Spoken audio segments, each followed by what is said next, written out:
এ এক রাজবাড়ির গল্প। খুব দূরে নয়, কলকাতা থেকে মাত্র কয়েক ঘন্টার পথ। ওই বাড়ি মহাভারতের সাক্ষী। শোনা যায় স্বাধীনতা আন্দোলনের গল্পও নাকি লুকিয়ে আছে এই বাড়িতেই। কোথায়? চলুন আমাদের সাথে। তাম্রলিপ্ত মানে ইতিহাসের এক মাখামাখি গল্প। হাওড়া থেকে আমরা সকালবেলা ট্রেন ধরলাম এবং গন্তব্য আমাদের মেচেদা। কারণ আমাদের সকালবেলা যে ট্রেনটি ছিল সেটি ক্যান্সেল হয়ে যাওয়ায় আমরা মেচেদা থেকে বাস ধরে যাব হচ্ছে আমাদের তমলুক রাজবাড়িতে। আমাদের ট্রেনও গন্তব্যের উদ্দেশ্যে রওনা দিয়ে দিয়েছে। ট্রেনের স্পিডও যথেষ্ট জোরে যাচ্ছে। পার করছি আমরা কোলাঘাটের সেই ব্রিজ, যেই ব্রিজটির জন্য অনেকেই এই ট্রেন রাস্তাকে পছন্দ করে। চলুন আজকে আমাদের সাথে ট্রেন জার্নিটা উপভোগ করুন আর দেখুন তমলুকের সেই ঐতিহাসিক রাজবাড়ি।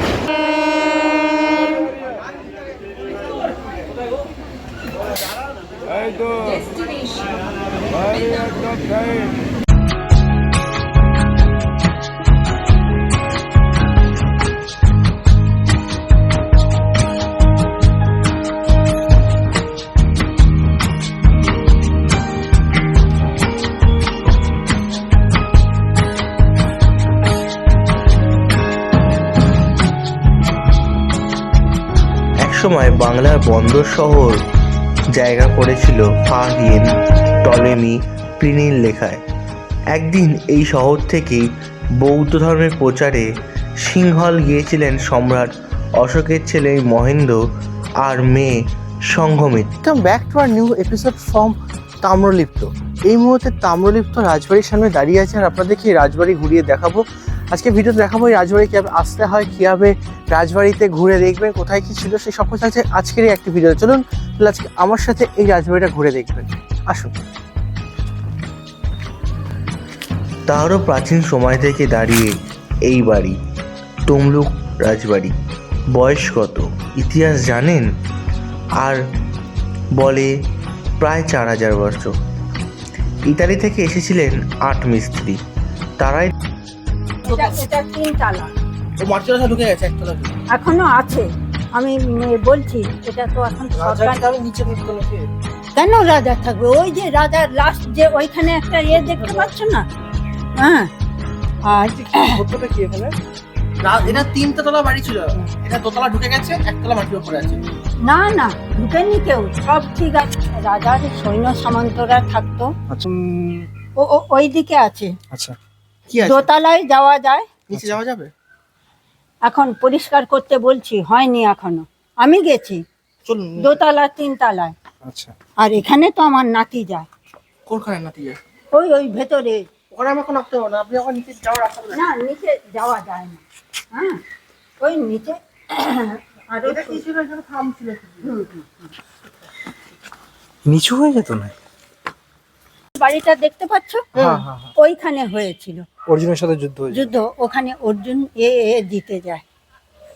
হ্যাঁ, আর তার অশ্বমেধ যজ্ঞের ঘোড়া থেকে এখানে এসেছিল। সেই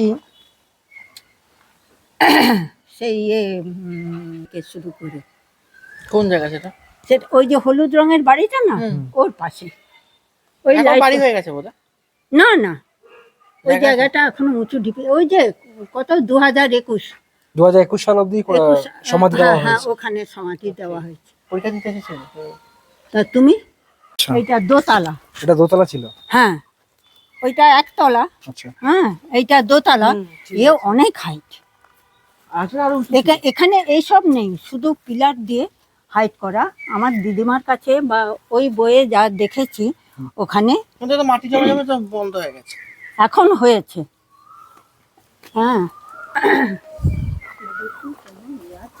এইটা দোতলা। আমি এখন আছি তাম্রলিপ্ত শহরের সুপ্রাচীন 2500 বছরের সাক্ষী এই তমলুক রাজবাড়িতে, যে রাজবাড়ি ইতিহাসের সাক্ষী রয়েছে মহাভারতের আমল থেকে। আসুন আমার সাথে সেই মহাভারতের সাক্ষী আপনাদের সাথে শেয়ার করতে। এই যে রাজবাড়ির দরবার দেখছেন, এখানে সেই মহাভারতের দ্রৌপদী স্বয়ংবর সভা কিন্তু এই রাজবাড়িতেই হয়েছিল। এবং অশ্বমেধে ঘোড়া যার স্মৃতি রয়ে গেছে ওই দিকের একটি জায়গায় সমাধি হিসাবে। এছাড়াও এখানে রয়েছে মহাভারতের সেই ওই শ্রীকৃষ্ণ ও এখানে যে বসে যে তমাল গাছের গোড়ায় বাঁশি বাজাতে, সেই তমাল গাছ এবং সেই কৃষ্ণ মন্দির দুটোই কিন্তু এই জায়গার সাক্ষী। এইখানকার এক একটা ইট আমাকে বোঝাচ্ছে যে এইটি কত বছরের পুরনো। আজ এই চতুর্তল বা এই দ্বিতল বাড়িটির শুধু দোতলাতেই আছে, একতলাটি মাটির তলায় চলে গেছে এবং বাকি ওপরটুকু ভেঙে গেছে সময়ের কালে এবং নিয়মের পরিবর্তনে। তো চলুন আজকে এই সাক্ষীর ইতিহাস আপনাদের সাথে শেয়ার করছি এই রাজবাড়ির বিভিন্ন অন্দরমহলের বিভিন্ন ঘরগুলো, যেসব ঘরে মহারাজারা একসময় কাটাতেন, সেই যেখানে থাকতো মহারাজাদের রাজ দরবার, আর সেটি কিন্তু কালের নিয়মে পাল্টে গেছে সময়, পাল্টে গেছে স্থাপত্য। তো চলুন আমার সাথে এই রাজবাড়ির থামগুলোকে দেখি, এই রাজবাড়ির ভেতরে কোথায় কি ছিল সেগুলো জেনে নিই লোকাল কিছু মানুষের মাধ্যমে। আসুন আমার সাথে। ইতালি থেকে এসেছিলেন আট মিস্ত্রি, তারাই তৈরি করেছিলেন এই খিলান।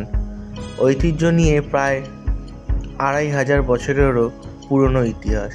মহাভারত থেকে ভারতের স্বাধীনতা আন্দোলন, আজও এই বাড়ির দেওয়ালে কান পাতলে শোনা যায় সেই গল্প। এই বাড়ির ছেলে দীপেন্দ্র নারায়ণ 63তম প্রজন্ম, তারই মুখে শুনলাম মহাভারতের কথা। আগে আমি তো বললাম আমি খেলেছি ওখানে তলায় নিচে গিয়ে ঢুকতেন কোথা থেকে? কলেজ থেকে, এইখান দিয়ে। এখান দিয়ে ঢোকা যেত? হ্যাঁ, এখান ওই কলেজ থেকে, কলেজটা তো এই পুকুরটা পার হয়ে গেলে আচ্ছা, একটু পরেই কলেজ, ওখান থেকে। আচ্ছা, রাজবাড়ির জায়গা কতটা আছে এখানে? হ্যাঁ, রাজবাড়ির জায়গা কতটা আছে? রাজ সম্পত্তি কতটা আছে এখানে? রাজ সম্পত্তি মানে এখন যেই বাউন্ডারি আছে এইটুকুই, এখানে কি সীমিত? কিন্তু এটা পুরোটা সরকার নিয়ে হেরিটেজ হয়ে গেছে, হেরিটেজ বিল্ডিং অফ হয়ে গেছে। এইটা ও পাশে, ওইটা, ওই যে সব ঘিরা আছে না, এগুলো ছিল না। এটা পুরো মাঠ ছিল। হ্যাঁ, ওদিকের পুকুরটাও দেখো নি তো তাহলে তোমরা।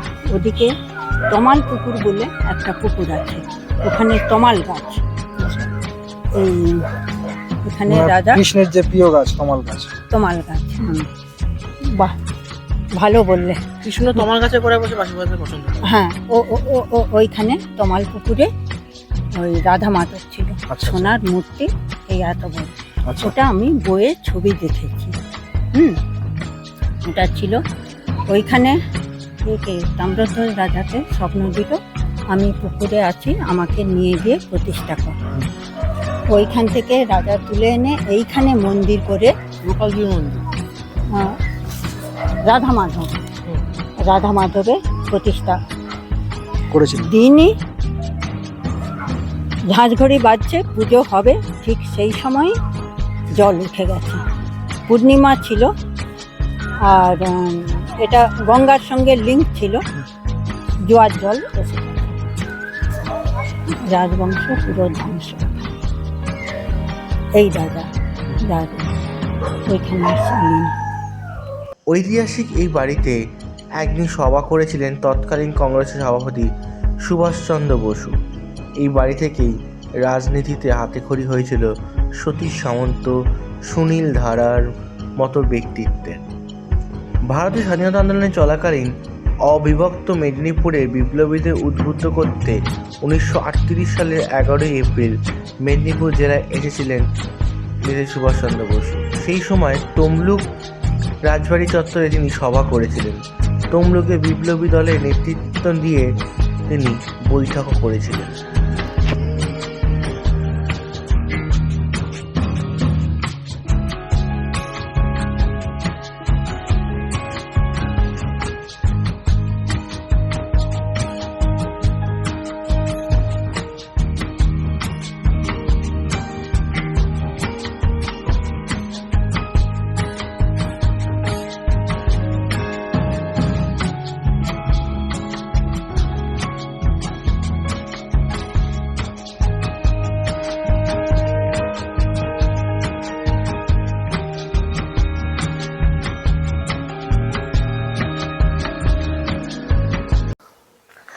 ঘুরে দেখলাম এই তাম্রলিপ্ত রাজবাড়ি। কেমন লাগলো আজকের এই রাজবাড়ি ভ্রমণ, সেটা কমেন্ট সেকশনে কমেন্ট করে জানান।